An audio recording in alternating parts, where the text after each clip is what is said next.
అప్పుల బాధలు వెంటాడుతున్నాయా? అయితే 6 జేవిఆర్ వారి జాతిరత్నాలు ధరించండి. తెలంగాణ ప్రజలారా అందరికీ నమస్కారం. నేను మీ కట్టా కార్తీక్. తెలంగాణలో సవాళ్ళ రాజకీయం నడుస్తూ ఉంది. దీనికి ముందుగా తెరలేపింది ముఖ్యమంత్రి రేవంత్ రెడ్డి గారు. ఒక బహిరంగ సభలో మీ పరిపాలన ఎట్లుండేదో మా పరిపాలన ఎట్లుందో బహిరంగ చర్చకు సిద్ధమా, కేసీఆర్ వస్తారో కేటీఆర్ వస్తారో రండి అంటూ బహిరంగ సవాలు విసిరారు ముఖ్యమంత్రి రేవంత్ రెడ్డి గారు. దానికి కేటీఆర్ సై అన్నారు. డేటు టైము చెప్పి రండి ముఖ్యమంత్రి గారు సోమాజిగూడ ప్రెస్ క్లబ్కి అన్నారు. సోమాజిగూడ ప్రెస్ క్లబ్కి కేటీఆర్ వెళ్ళారు, బీఆర్ఎస్ నాయకులు వెళ్ళారు. కానీ ముఖ్యమంత్రి గారు మాత్రం ఢిల్లీలో కూర్చున్నారు. కానీ సోమాజిగూడ ప్రెస్ క్లబ్లో ముఖ్యమంత్రి గారికి సపరేట్ చైర్ ఏర్పాటు చేశారు. కానీ ముఖ్యమంత్రి గారు రాలేదు, ఢిల్లీలోనే కూర్చున్నారు. అది గడిచిపోయిన విషయం మనం చూసాం. దాని మీద ముఖ్యమంత్రి గారు ఏం వివరణ ఇచ్చుకున్నారో కూడా మనం చూసాం. అయితే ఇవాళ కొత్తగా బీఆర్ఎస్ పార్టీ వర్కింగ్ ప్రెసిడెంట్గా ఉన్న కేటీఆర్ గారు ముఖ్యమంత్రి రేవంత్ రెడ్డి గారికి మరొక ఓపెన్ సవాల్ విసిరారు. రేవంత్ రెడ్డి గారు ఫోన్ ట్యాప్ చేపిస్తున్నారు. డిప్యూటీ సీఎం మల్లు భట్టి విక్రమార్కది, మంత్రి పొంగిరెడ్డి శ్రీనివాసరెడ్డిది, ఉత్తమ్ కుమార్ రెడ్డిది ఫోన్ ట్యాప్ చేపిస్తున్నారు. దీని మీద బహిరంగ చర్చకు సిద్ధమా, లై డిటెక్టర్ టెస్ట్కు సిద్ధమా అని ఓపెన్ సవాల్ విసిరారు. సీఎం పదవి ఉంటుందా ఊడుతుందా అనే భయంలో రేవంత్ రెడ్డి గారు ఉన్నారు. తనకి కొంత శత్రువులుగా భావించి నా సీఎం సీట్ని ఎత్తుకుపోయే అవకాశం ఉందని భావించినటువంటి ఈ ముగ్గురు మీద ఫోన్ ట్యాప్ చేపిస్తున్నారు అని చెప్పేసి కేటీఆర్ గారు చెప్పారు. నిజంగా కూడా కాంగ్రెస్లో సీఎం సీటు ఎప్పుడు రేవంత్ రెడ్డి చేతుల్లో ఉంటుందో ఎప్పుడు ఊడుతుందో తెలియదు. కాంగ్రెస్ అధిష్టానానికి రేవంత్ రెడ్డి గారికి చాలా గ్యాప్ వచ్చింది అన్న విషయాన్ని మనం గత కొంతకాలంగా వింటున్నాం. రేవంత్ రెడ్డి గారు ఢిల్లీ పోతే రాహుల్ గాంధీ అపాయింట్మెంట్ కూడా దక్కట్లేదు అన్న విషయాలు కూడా మనం తెలుసుకుంటా ఉన్నాం. ఇంకో విషయం కూడా, జూబ్లీ హిల్స్ టికెట్ పలానా వాళ్ళకి ఇవ్వండి పలానా వాళ్ళకి ఇవ్వండి రేవంత్ రెడ్డి గారు చెప్పడానికి వెళ్తే నేను బాధ్యత తీసుకుంటాను అని కాంగ్రెస్ అధిష్టానాన్ని చెప్తే నువ్వు బాధ్యత తీసుకున్నటువంటి మహబూబ్ నగర్ ఎంపీ ఎందుకు ఓడిపోయింది, నువ్వు సిట్టింగ్ ఎంపీగా ఉన్నటువంటి మల్కాజ్గిరి ఎంపీ ఎందుకు ఓడిపోయింది అని కాంగ్రెస్ అధిష్టానం రేవంత్ రెడ్డి గారిని సూటిగా ప్రశ్నించిందంట. అంటే రేవంత్ రెడ్డి గారి మీద కాంగ్రెస్ అధిష్టానానికి ఏమాత్రం నమ్మకం లేదు అనేటువంటి విషయం మనకు అర్థమవుతూ ఉంది. కాబట్టి రేవంత్ రెడ్డి గారిని ఎప్పుడైనా మార్చవచ్చు. నిజానికి సీఎంను మార్చే కల్చర్ కాంగ్రెస్ పార్టీకి ఉంది. మనం కర్ణాటకలో చూస్తూ ఉన్నాం. సిద్ధరామయ్యను మార్చి డీకే శివకుమార్ని పెడతారని, అక్కడ పవర్ షేరింగ్ కోసమే అంటే పవర్ షేరింగ్ ఒప్పందంతోనే సిద్ధరామయ్యకి అప్పట్లో సీఎం సీట్ ఇచ్చారని వార్తలు వింటా ఉన్నాం. ఇక్కడ కూడా అలా చేయరని లేదు. కాంగ్రెస్ గత పరిపాలన చూసినప్పుడు ఒక్క రాజశేఖర్ రెడ్డి గారు ముఖ్యమంత్రిగా ఉన్నప్పుడు తప్ప మిగతా అన్ని సమయాల్లో కూడా 2 సంవత్సరాలకు సీఎం మారేవారు. అది కాంగ్రెస్ కల్చర్. ఇప్పుడు రేవంత్ రెడ్డి గారు నా సీఎం సీటు మారుస్తారు అనే భయంలో మంత్రుల ఫోన్ ట్యాప్ చేపిస్తున్నాడా? నిన్నదాకా రేవంత్ రెడ్డి గారు ఏం చెప్పారు? నా ఫోన్లు ట్యాప్ అయ్యాయి కేసీఆర్ పరిపాలనలో, నా కుటుంబ సభ్యుల ఫోన్లు ట్యాప్ అయ్యాయి, వ్యాపారవేత్తల ఫోన్లు ట్యాప్ అయ్యాయి, సెలబ్రిటీల ఫోన్లు ట్యాప్ అయ్యాయి, హీరోయిన్ల ఫోన్లు ట్యాప్ అయ్యాయి. ఇదే కదా రేవంత్ రెడ్డి గారు, ఆయన అనుచరులు, కాంగ్రెస్ నాయకులు, ఆయనకి తోడుగా ఉండేటువంటి వాళ్ళంతా చెప్పిన మాటలు. మరి ఇప్పుడు రేవంత్ రెడ్డి గారి ప్రభుత్వం నడుస్తూ ఉంది. కేటీఆర్ గారు అనేక సార్లు ఓపెన్గా ఛాలెంజ్ విసిరారు. ఏది తేల్చండి తేల్చండి అని చెప్పేసి. ముందు భుజంగరావు అన్నారు, తిరుపతి అన్న అన్నారు, రాధాకిషన్ రావు అన్నారు, ప్రభాకర్ రావు అమెరికాలోకి వచ్చినాడు, ఆయన వస్తే కానీ విచారణ తేల్చలేమన్నారు. మరి ప్రభాకర్ రావు కూడా వచ్చాడు. ప్రభాకర్ రావు విచారణ స్టార్ట్ కాబట్టి కూడా నెలలు గడుస్తుంది. మళ్ళీ తేల్చిందేది? ఇప్పటి వరకు ఏ హీరోయిన్ అయినా ఏ మహిళ అయినా నా ఫోన్ ట్యాప్ అయింది, నన్ను బ్లాక్మెయిల్ చేశారు అని ఫిర్యాదు ఇచ్చారా? ఏ వ్యాపారవేత్త అన్నా నా ఫోన్ ట్యాప్ అయింది అని కంప్లైంట్ ఇచ్చారా? కేసీఆర్ రాజకీయ వ్యతిరేకులు తప్ప, బీఆర్ఎస్ పార్టీ అంటే పడనోళ్ళు తప్ప, ఒక రాజకీయ నేపథ్యం ఉన్నోళ్ళు తప్ప ఎవరైనా ఒక సెలబ్రిటీ కానీ ఒక వ్యాపారవేత్త కానీ కేసీఆర్ పరిపాలనలో నా ఫోన్ ట్యాప్ అయింది, నన్ను బ్లాక్మెయిల్ చేశారు అని ఒక్కళ్ళని కంప్లైంట్ చేశారా? నిజానికి ఈ 18 నెలల కాంగ్రెస్ పరిపాలనలో 18-19 నెలల కాంగ్రెస్ పరిపాలనలో పలానోళ్ళ ఫోన్ ట్యాప్ అయింది, పలానోళ్ళని కేసీఆర్ ప్రభుత్వం కేటీఆర్ వేధించారు, బ్లాక్మెయిల్ చేశారు అని నిరూపించింది ఏది? ఇవాళ కేటీఆర్ ఓపెన్గా చెప్తున్నాడు, లై డిటెక్టర్ టెస్ట్కు నేను సిద్ధం, నువ్వు సిద్ధమా అని చెప్పేసి రేవంత్ రెడ్డికి బహిరంగ సవాల్ ఇస్తూ ఉన్నాడు. నేను ఆ బయట కూడా మీకు ప్లే చేసి చూపిస్తాను చూడండి.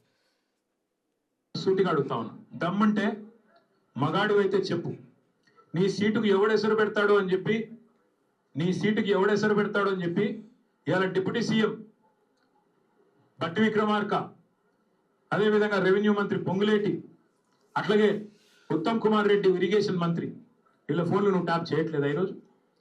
చెప్తావా నీ మనవాడి మీద ఒట్టేసి చెప్తావా బయటకు వచ్చి నేను ఇలా ఫోన్లు ట్యాప్ చేయట్లేదని? రాష్ట్రంలో వేలాది ఫోన్లు ట్యాప్ చేస్తున్నమాట వాస్తవం కాదా? చెప్తావా? లై డిటెక్టర్ ముందు కూర్చొని చెప్తావా? మగాడి అయితే రా బయటకు వచ్చి ఒట్టేసి చెప్పు దమ్ముంటే.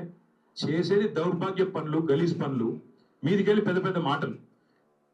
చూశారు కదా, తెలంగాణలో మంత్రుల ఫోన్లతో సహా వేలాది మంది ఫోన్లు ట్యాప్ అవుతున్నాయంట. మరి ఎవరెవరు ఫోన్లు ట్యాప్ అవుతున్నాయో చూసుకోవాలి. ఇక మరి ముఖ్యమంత్రి రేవంత్ రెడ్డి గారు నిన్నదాకా నా ఫోన్ ట్యాప్ అయింది కేసీఆర్ పరిపాలనలో అని చెప్పి ఇవాళ ఆయన ముఖ్యమంత్రిగా ఉండి ఫోన్లు ట్యాప్ చేయటం ఏంటండి? ఒకవేళ ఫోన్లు ట్యాపింగ్ చేయకపోవటమే నిజమైతే కేటీఆర్ గారు సవాల్ విసురుతున్నారు.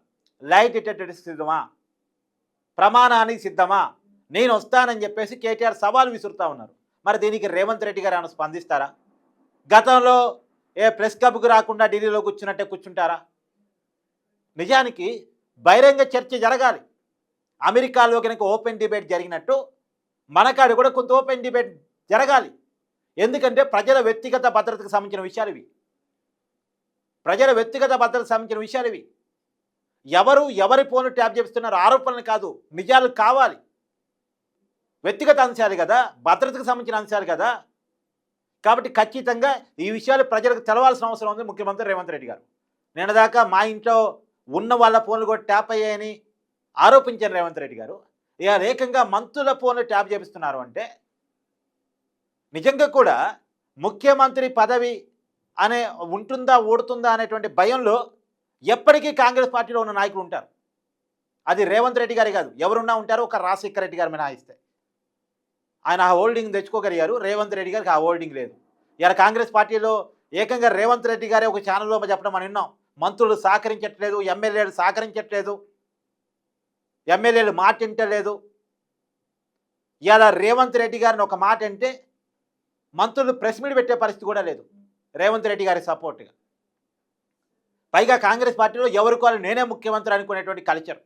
ఇవాళ పొంగులేటి శ్రీనివాసరెడ్డి రేపు రాబోయే కాలంలో నేనే ముఖ్యమంత్రి అని ఆయన క్యాడర్కి ఓపెన్గా చెప్పుకుంటున్నాడంట. ఖమ్మంలో జరిగే సభల్లో పొంగులేటి సీఎం అని నినాదాలు కూడా వస్తున్నాయంట. మరి బట్టి విక్రమార్క నేనేం తక్కువ సీనియర్ నాయకుడిని. నిజానికి వీరంతా కూడా బట్టి విక్రమార్క కానీ ఉత్తమ్ కుమార్ రెడ్డి కానీ రేవంత్ రెడ్డికి సీఎం సీట్ ఇచ్చేటప్పుడే కాంగ్రెస్ అధిష్టానం దగ్గర పేచీలు పెట్టారు. ఆయన జూనియర్ మాకంటే, మేము ఎప్పటి నుంచి ఉన్నాం కాంగ్రెస్ పార్టీలో, ఎంత వీర విధేయులం, ఎంత సీనియర్ నాయకులం, పార్టీని కాపాడింది మేం కదా. ఆయన తెలుగుదేశం నుంచి వచ్చిన వ్యక్తి, ఆయన్ని పీసీ అధ్యక్షుని చేశారు, ఎంపీని చేశారు, సరిపోదా? ముఖ్యమంత్రి ఇవ్వాలా? అంతకన్నా సీనియర్లో ఇంత ఉన్నాం కదా, ఉమ్మడి రాష్ట్రంలో మంత్రులుగా పనిచేసిన వాళ్ళు ఉన్నాం కదని ఉత్తమ్ కుమార్ రెడ్డి గారు తన డేటా మొత్తం చెప్పారట. అంటే కాంగ్రెస్ అధిష్టానాన్ని కూడా తెలుసు అనుకోండి. అయినప్పటికీ కూడా పార్టీకి మాస్ లీడర్గా ఉన్నాడనే కారణం చేత వీళ్ళందరినీ ఒప్పించి రేవంత్ రెడ్డి గారికి ఇచ్చారు. కానీ రేవంత్ రెడ్డి గారు కాంగ్రెస్ పార్టీ అనుకున్న విధంగా కాకుండా పరిపాలన గాడి తప్పింది, పరిపాలన వ్యతిరేకతను తీసుకొచ్చి పెట్టింది. ఇవాళ కాంగ్రెస్ అధిష్టానాన్ని అంటే రాహుల్ గాంధీ గారిని ఏ సభకి పిలిచినా రాని పరిస్థితి. మొన్న తుంగతుర్తిలో రేషన్ కార్డుల పంపిణీకి రాహుల్ గాంధీ గారిని పిలవడానికి రేవంత్ రెడ్డి గారు పోయారు. నేను రాలేను అని రాహుల్ గాంధీ గారు తెగేసి చెప్పారట. అంతకుముందు తెలంగాణ ఆవిర్భావ సదస్సుకి జూన్ 2వ తారీఖున ఆ రోజు కూడా పిలవడానికి వెళ్ళారట. ఆ రోజు కూడా రమ్మని అడిగారట, కానీ రాను అని చెప్పారట. ఎందుకు రావట్లేదు అంటే తెలంగాణలో రేవంత్ రెడ్డి పరిపాలన మీద అధిష్టానం విముఖంగా ఉంది. ఎమ్మెల్యేని కలుపుకొని పోవట్లేదు, మంత్రులను కలుపుకొని పోవట్లేదు, వంతేడి పోగలుగా పోతున్నాడు, వ్యతిరేకత తక్కువ కాలంలోని కొడి తెచ్చుకున్నాడు, పథకాల అమలులో గందరగోళం ఉంది, ప్రజల్లో తీవ్రమైన వ్యతిరేకత ఉంది అనేటువంటి ఒక అంచనాలో కాంగ్రెస్ అధిష్టానం ఉంది అనేటువంటిది. సీనియర్ నాయకుని కలుపుకొని పోవటంలో రేవంత్ రెడ్డి వైఫల్యం చెందుతున్నాడు అని సలహాలు సూచనలు తీసుకోవట్లేదు, సొంతంగా సొంత పొగటుతో పోతున్నాడు, అన్నీ తానే వ్యవహరిస్తున్నాడు, ఇది పార్టీకి చాలా ఇబ్బందికరంగా మారింది అనేటువంటి దాన్ని కాంగ్రెస్ అధిష్టానం గుర్తించిందంట. ఇప్పుడు అందుకనే రేవంత్ రెడ్డి పవర్ దాదాపు కట్ చేశారు. కాంగ్రెస్ ఇన్ఛార్జిగా ఉన్నటువంటి మీనాక్షి నటరాజన్ ఆమె ఒక ఇన్ఛార్జ్ సీఎంలో వ్యవహరిస్తూ ఉన్నారు. ఇవాళ జూబ్లీహిల్స్ టికెట్ ఇచ్చేది రేవంత్ రెడ్డి గారు కాదు, కాంగ్రెస్ అధిష్టానం మీనాక్షి గారు ఇస్తారు. ఆ పరిస్థితిలో ఇలా కాంగ్రెస్ పార్టీ ప్రభుత్వం పార్టీ ఉంది. నిజం కూడా ఆ పరిస్థితిలో ఉంది కాదా? కాంగ్రెస్ నాయకుడు చెప్పగల ఆ పరిస్థితిలో లేదు కాంగ్రెస్ పార్టీ అని. ఇలా అధికారంలోకి వచ్చిన తర్వాత ఏ సంక్షేమ పథకాన్ని సరిగా అమలు చేయగలిగారు? ఏ ప్రోగ్రామ్ సక్సెస్ఫుల్గా అమలు చేయగలిగారు? లేస్తే బీఆర్ఎస్ పార్టీ ఆ స్కామ్ చేసింది, ఈ స్కామ్ చేసింది అని చెప్పడం తప్ప నిరూపించిన స్కామ్ ఏంటి? కాళేశ్వరం అవినీతి నిరూపించారా? తర్వాత ఫోన్ ట్యాపింగ్ నిరూపించారా? ఈ ఫార్ములా కార్ రేసింగ్ని నిరూపించారా? పైగా కాంగ్రెస్ పార్టీ వచ్చిన తర్వాత మిస్ వరల్డ్ కాంపిటీషన్స్ పెట్టారు. కానీ దాంట్లో ఎంత ఫెయిల్యూరు? కాంగ్రెస్ నాయకులు లైంగిక వేధింపులకి పాల్పడ్డారు అనేటువంటి ఆ వ్యాఖ్యతోటి రాష్ట్రం బ్రాండ్ పోయింది, హైదరాబాద్ బ్రాండ్ పోయింది. ఇలా గతంలో ఎప్పుడన్నా జరిగిందా 9.5 ఏళ్ల బీఆర్ఎస్ పరిపాలనలో అనేటువంటిది హైదరాబాదీలు అడుగుతున్నటువంటి మాట. మరి ఈ అపవాదంతా కాంగ్రెస్ అధిష్టానానికి రిపోర్ట్ రూపంలో చేరిందంట. అందుకనే రేవంత్ రెడ్డి సీటు ఎప్పుడైనా చినగొచ్చు, రేవంత్ రెడ్డిని ఎప్పుడైనా మార్చొచ్చు. ఎవరికి ఇచ్చే అవకాశం ఉంటుంది? సహజంగా బట్టీకి, లేదా ఉత్తమ్ కుమార్ రెడ్డికి, పొంగులేటి శ్రీనివాసరెడ్డికి వీళ్ళకి ఇచ్చే అవకాశం ఉంటుంది. కాబట్టి వీళ్ళ ఫోన్లు రేవంత్ రెడ్డి ఫోన్ ట్యాప్ చేపిస్తున్నాడు అని వీళ్ళు సొంత కోటరే పెట్టుకుంటున్నారు. వీళ్ళు డైరెక్ట్గా ఎమ్మెల్యేలతో టచ్లో ఉంటున్నారు. వీళ్ళు ఒక టీం రెడీ చేసుకుంటున్నారు. అధిష్టానంతో ఏం సంప్రదింపులు జరుపుతున్నారు, ఇవన్నీ కూడా ఎప్పటికప్పుడు వినే ప్రయత్నం చేస్తున్నారు రేవంత్ రెడ్డి గారు అనేటువంటిది ప్రధానంగా బీఆర్ఎస్ పార్టీ వినిపించబోతున్న వాదన. ఇది నిజం కాకపోతే రేవంత్ రెడ్డి గారు స్పందించాలి, బహిరంగ సవాలుకి చర్చకు సిద్ధం కావాలి. రేవంత్ రెడ్డి గారు చెప్తా ఉంటారు కదా బహిరంగ సవాల్ అని. మరి ఇప్పుడు ఆ సవాల్ వచ్చింది కేటీఆర్ నుంచి. మరి రేవంత్ రెడ్డి గారు సేకరిస్తారా? సేకరించలేకపోతే మౌనం అర్ధాంగీకారం అన్నట్టు ఒప్పుకుంటారా? చూద్దాం.